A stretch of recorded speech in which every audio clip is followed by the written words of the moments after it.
Welcome to the district-wide IEP Compliance training. I am your presenter, Loretta Sargent-Rue, the Instructional Manager for the Office of Resolution and Compliance.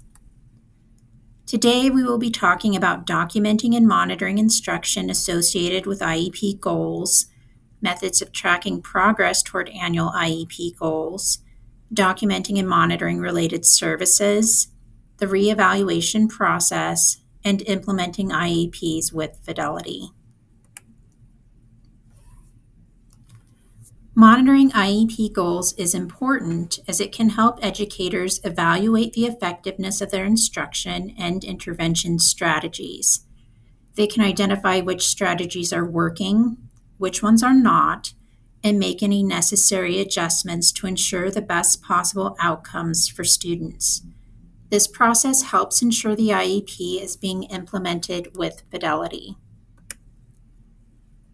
Examples of appropriate documentation include observations or records of targeted behaviors or skills demonstrated during lessons, activities, or even social interactions, assessments, whether those be standardized or informal, rubrics, checklists, and so forth used to measure progress in specific areas, work samples or examples of student work used to demonstrate skill development over time, or anecdotal records, brief descriptions of student performance or behavior. This documentation should be kept in the student's working file. This file could be a physical thing and include hard copies of this documentation and student work samples, or it could be digital. It is important to regularly compare the data collected with the student's IEP goals to determine if adequate progress is being made. It is important to analyze the data to identify patterns, strengths, and areas where the student might need more support or instructional adjustments. If the student isn't making expected progress, the IEP team should review the data and make any necessary adjustments to the instruction, interventions, or accommodations. If necessary, the IEP team may need to amend the IEP to set new goals based on the student's progress and their current instructional needs. Ultimately, it is the responsibility of the case manager to collect data on progress toward IEP goals for each student on their caseload. This should be ongoing throughout the year and not just right before progress toward goal reports are due. The data collected for PTGs needs to match the data collection methods specified in the IEP goal. For example, if the student's IEP goal states it is going to be measured using teacher-made tests, then the data used in PTGs also needs to come from teacher-made tests. Overall class grades are not evidence of student progress toward IEP goals. It is possible throughout a grading period that a student never completes an assignment or classroom assessment on the skills specified in their IEP goal. Thus, the class grade would not demonstrate whether they have made progress toward the goal or not. This documentation should also be kept in the student's working file. So here's an example of a data tracking sheet that could be utilized for progress toward goal reports. In this example, the case manager is looking at writing goals. They have grouped students from their caseload who have similar writing goals. They have copied and pasted the goal from the IEP, and then they have several columns on the chart where they can input data from when they assess these skills over the course of the grading period. This information can then be utilized to fill out the PTG document in Synergy. It is the responsibility of the case manager to complete PTGs on each IEP goal in Synergy at the end of each grading period for every student on their caseload. The exception would be goals that were set and are being measured by related service providers. Some schools in the district do have a system where English or math special education teachers complete PTGs for their respective subject areas for every student in their classroom. However, it is ultimately the responsibility of the case manager to ensure each and every goal has been reported on. It is the responsibility of subject area teachers, whether a general education classroom teacher or small group special education teacher, to provide data and input to case managers so that they can report progress toward goals. A classroom teacher should never be telling the case manager to just look at their grade book. We've already covered why that could be problematic. Not to mention that communication between IEP team members is vital to student success.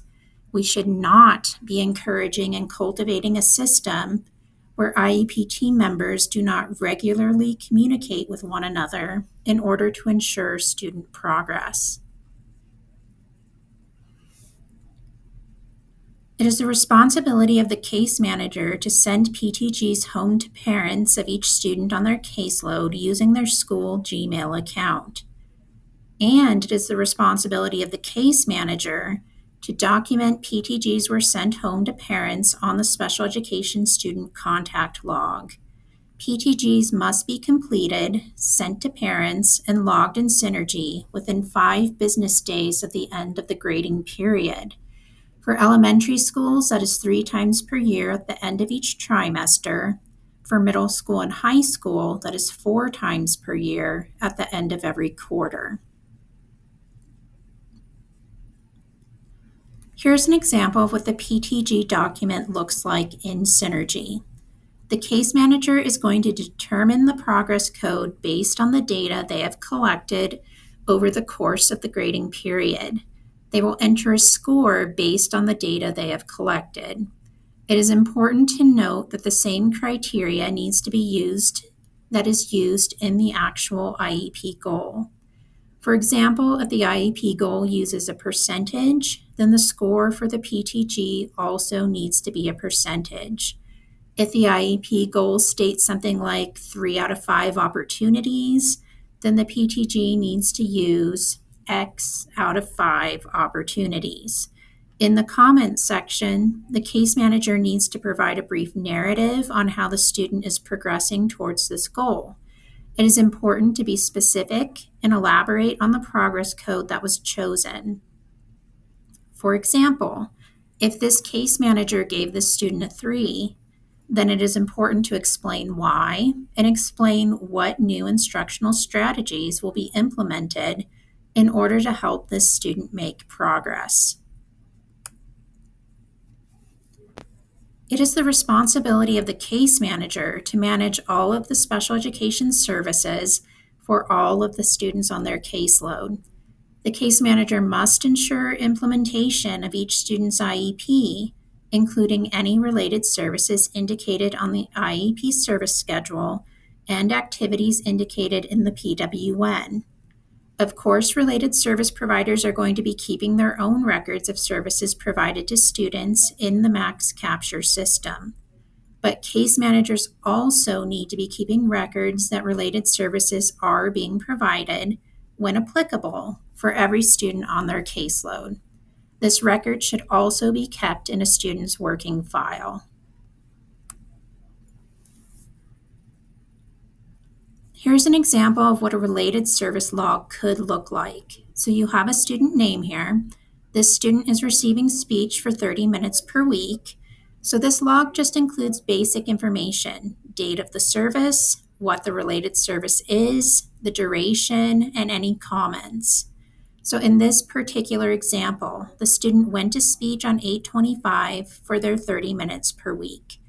On 9/8, they were supposed to receive speech services, but they did not because the student was absent.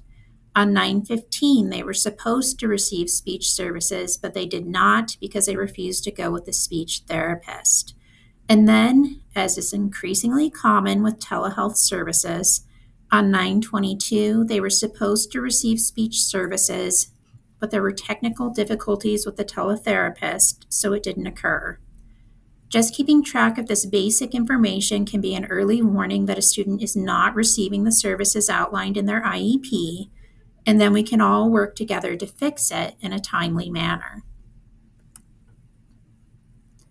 Here's an example of a record of service a related service provider would be tracking in the Max Capture system.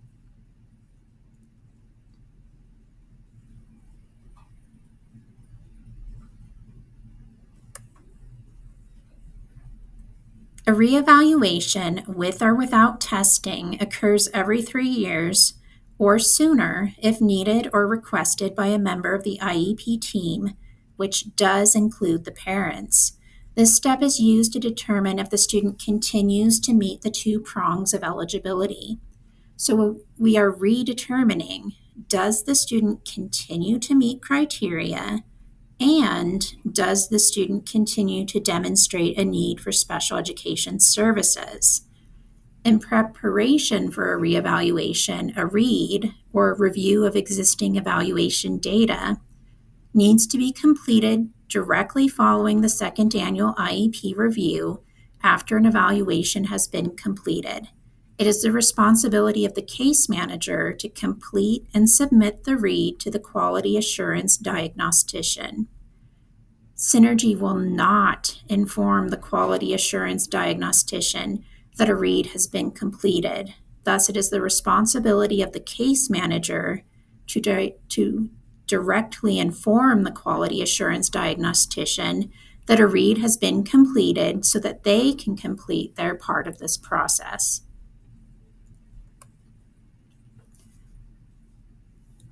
So here's a visual of the reevaluation process for a typical student. So you have your initial IEP, the next year is your annual review, the next year is the second annual review, and this is when the READ needs to be completed, and the next year is your reevaluation. And this process continues until a student no longer requires special education services and supports. It is best practice to note at the beginning of the school year the annual IEP due date, the reevaluation due date, and whether or not a READ will need to be completed and submitted for each student on your caseload. If a student has a reevaluation due before their annual IEP, both the reevaluation and the annual IEP need to be completed on or before the due date for the reevaluation. Here's an example of what this documentation could look like. It could be a simple chart that includes every student on your caseload, noting student name, ID number, grade level, annual IEP due date, reevaluation due date, and based on the reevaluation due date, does a READ need to be completed? If the reevaluation due date falls in the next school year, then yes, a READ would need to be completed. If it does not, then a READ would not routinely need to be completed. Making note of this information can help ensure this part of the process is done in a timely manner. In our example, reevaluations due this school year have been bolded for easy identification, which can also help ensure that we are properly prepared for this important step in the IEP process.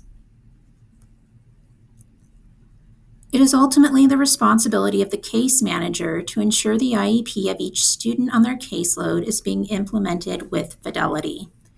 A good first step would be ensuring that all teachers of a student are aware of the student's IEP, accommodations, BIP if applicable, and so forth. This should be done several times a year, at the beginning of the school year, after the annual IEP is held, and after any amendments, particularly those that affect a student's accommodations. Document that each teacher received this information. The new IEP at a glance form is a good way to get this necessary information out to teachers. The IEP at a glance provides a general education teacher or administrator basic information from a student's most recent IEP, such as goals, accommodations, testing accommodations, and so forth. As a general reminder, though, the IEP at a glance is only intended to be an overview and not a substitute for review of the full IEP and PWN documents. A suggestion for general education teachers who need to keep track of all these various accommodations for multiple students per class period would be to utilize a chart like this. You could make one chart for each period, listing the students with IEPs in that period. Across the top are common accommodations you see in student IEPs. This is editable though, so you could customize it. You could take out ones that aren't applicable or add ones that aren't already there. Then you go through your students' IEPs and check off the accommodations each student has. Then you have one sheet you can refer to and see in one shot what all your students with IEPs need without having to flip through multiple documents or open multiple IEPs or IEPs at a glance. And as annual IEPs or amendments are held throughout the year, you can easily update your chart. Just as a reminder, an IEP is a legally binding contract. All teachers and related service providers are responsible for implementing a student's IEP with fidelity. However, it is ultimately the responsibility of the case manager to monitor each student's progress in general education and special education classes as often as necessary to ensure that appropriate progress is being made and that accommodations are working. Communication is key. Regular communication between the case manager and the student's classroom teachers should be occurring, and this communication should be documented. This will help ensure the IEP is being implemented with fidelity, that accommodations are being followed, and that progress is being made. Here's an example of a communication log. It has the date, the teacher that you talked with, what you talked about regarding that particular student, strategies or accommodations that are being adjusted or implemented, and next steps. What follow-up will be necessary to ensure that this will be successful for the student? And that concludes our training. Thank you for attending and have a great day.